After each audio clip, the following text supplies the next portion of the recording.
পৰ্বতপুৰৰ বিভিন্ন বিদ্যালয়সমূহত গুণোৎসৱ চলিছে। সমগ্ৰ অসম বিটিআৰ লগতে সংগতি ৰাখি পৰ্বতপুৰৰ বিভিন্ন বিদ্যালয়সমূহত আজি বিশেষভাৱে গুণোৎসৱ উদযাপন।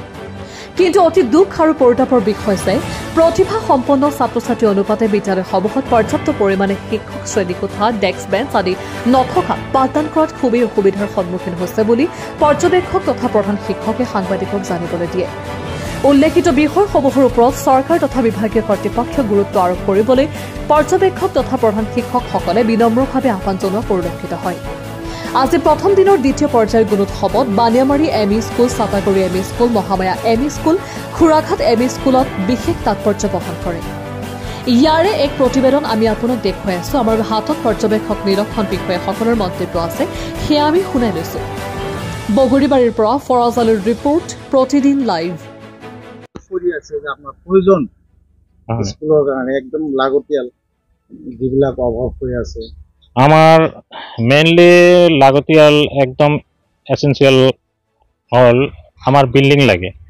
ছাত্র ছাত্রী হিসাবে আমার বিল্ডিং কম আর সেই কারণে বহার বেশি অসুবিধা হয়ে আছে ছাত্র ছাত্রীর কারণে। এইবিলাক লাগে আৰু বাউন্ডাৰি ওয়ালৰ খুব প্ৰয়োজন আছে। বাউন্ডাৰি ওয়াল না থাকলে আমাৰ যিবিলাক আমি ফান্ড দিয়ে আমি ইউটিলাইজ কৰো টিকে, কিন্তু সেইবিলাক আৰু টিকি নাথাকে, সব নষ্ট হৈ যায়। বাউন্ডাৰি ওয়াল লাগেই আমাক একদম কম্পালসাৰি। আমি আপোনালোকৰ জৰিয়তে আমি চৰকাৰক এইটো অনুৰোধ জনাম যে আমাক এই বিল্ডিং আৰু এই বাউন্ডাৰি ওয়ালটো অতি সোনকালে দিব লাগে। আমাক শিক্ষক আৰু শ্ৰেণীকোঠা পৰ্যাপ্ত পৰিমাণে আছে নে? নাই, আমাৰ শিক্ষক হিচাপে অফিস ৰুমত তেনেকুৱা নাই। আমাৰ যিটো ভেঞ্চাৰ টাইমত যিটো আমাৰ এই ঘৰ আছিল সেইটোৱে, আৰু যোৱা বছৰ 2023-4 এটা এছিয়াৰ দিছিল, এটা সৰু সিঙ্গেল এছিয়াৰ দিছিল, এইটো আমাৰ পৰ্যাপ্ত নহয়। ঠিক আছে। স্কুলৰ 2024-25 বৰ্ষৰ গুণোৎসৱ চলি আছে। প্ৰতি বছৰে হয়। মই এইখন স্কুলৰ প্ৰধান শিক্ষয়িত্ৰী হয়, আৰু মই বহুত অসুবিধাৰ মাজেদি স্কুলখন চলাব লাগে। বিশেষকৈ বেঞ্চ ডেস্কৰ অভাৱ, তাৰপিছত ল'ৰা ছোৱালীৰ অলপ কি কম বেছি নিয়মীয়া নহয় আৰু কি খুব হয়। এই শিক্ষা এইখন বিদ্যালয়ৰ নিৰীক্ষক হিচাপে আহি আপুনি কি ধৰণৰ পৰিৱেশ পাইছে আৰু কেনেকৈ চলি আছে? মই অহাৰ পিছত যিখিনি পালোঁ, মই অবজাৰভেশ্যন যিখিনি কৰিলোঁ, মোৰ মতে চলিছে, মোটামুটি ভালে চলিছে। আৰু ডেভেলপ হোৱাৰ কাৰণে আমি কমিটিৰ মানুহবিলাকক পৰামৰ্শ দিলোঁ, হেডমাষ্টাৰবিলাকক পৰামৰ্শ দিলোঁ। এতিয়া আমাৰ এক্সাম চলি আছে, পৰৱৰ্তী যাতে আৰু ভাল হয় সেইখিনি কথা মই লোকক পৰামৰ্শও দিছোঁ। আৰু যিখিনি মই পাইছোঁ মোটামুটি ভালেই পাইছোঁ, বেয়া নহয়। ষ্টুডেণ্ট বা কিমান আছে? ষ্টুডেণ্ট 132 আছে, 2জন এবচেণ্ট আছে। এবচেণ্ট বুলিও আমি ক'ব নোৱাৰি, সেই 2জন এডমিশ্যন লওঁতে কলম কৰিছে, তেওঁলোকৰ OMR-টো নাই, লিষ্টটো আগতে গুচি গৈছে। এতিয়া তেওঁলোকৰ এক্সামখন নহয়। নিম্নতি মই যিখিনি চাই আছোঁ ঠিকে আছে, হ'ব, লাহে লাহে ডেভেলপ হ'ব, আমি আশা ৰাখিছোঁ। আমি কোৱা মতে কিবা অভাৱ অভিযোগ আছে?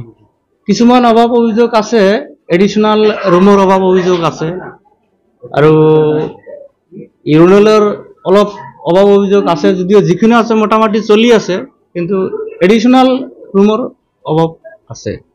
ঠাই নাই, ঠাই থাকিলে বিল্ডিং হয়তো পাব পাৰে, এনেকুৱা অৱস্থাত চলি আছে। স্যাৰ, যেহেতু আজি এইখন বিদ্যালয়ত পালে হয়, নাই ৰাতিপুৱা সোনকালে আহিলোঁ, অলপমান 15 মিনিটমান আগতে আহিছোঁ। আহি চব ল'ৰা ছোৱালী লাইন পাতি খুব পৰিৱেশ, ধুনীয়া পৰিৱেশ এটা দেখা পালোঁ আহি, খুব সুন্দৰকৈ। এতিয়া আমাৰ এক্সাম আৰম্ভ হৈছে, নিয়াৰিকৈ চলি আছে একদম। এই স্কুলৰ কিছু বাইদেউ কোৱা হিচাপত খুব পানী হয় বোলে কয়। পানী হ'লে কমচে কম 2-3 মাহ বাইদেউ 2-3 মাহমান ক্লাছ বন্ধ থাকে। এইটো বিৰাট এটা ডাঙৰ প্ৰব্লেম এটা। চৰকাৰলৈ অনুৰোধ কৰিছোঁ যাতে এই সমাধান প্ৰব্লেমটো যাতে চল্ভ কৰি দিয়ে, এইখিনি আৰু। আমাৰ ষ্টুডেণ্ট আছে 47। কি ক'ব গুণোৎসৱ সন্দৰ্ভত? গুণোৎসৱ প্ৰতি বছৰে আমাৰ এইখন স্কুলত এদিনকৈ গুণোৎসৱ হয়। গুণোৎসৱত আমি ভালেই আনন্দ পাওঁ। এই গুণোৎসৱ আমাৰ কাৰণে এটা ভাল ব্যৱস্থা হিচাপে গণ্য কৰিছোঁ।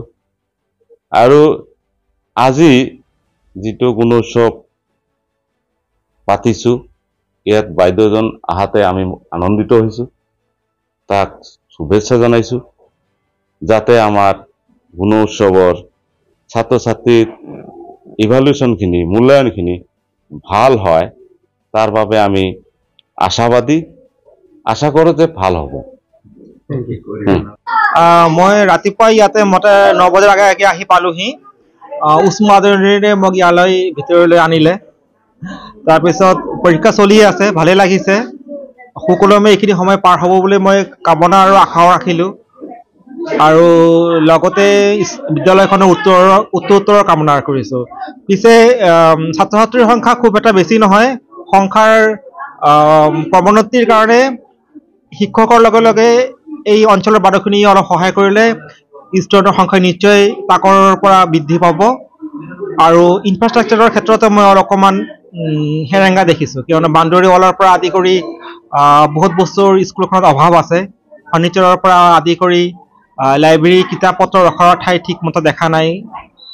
গতিকে চৰকাৰৰ অনুদান এই ক্ষেত্ৰত নিতান্ত প্ৰয়োজন হৈ পৰিছে। ছাত্ৰ ছাত্ৰী কিমান আছে? ইয়াতে ক্লাছ 6ত মই পাইছোঁ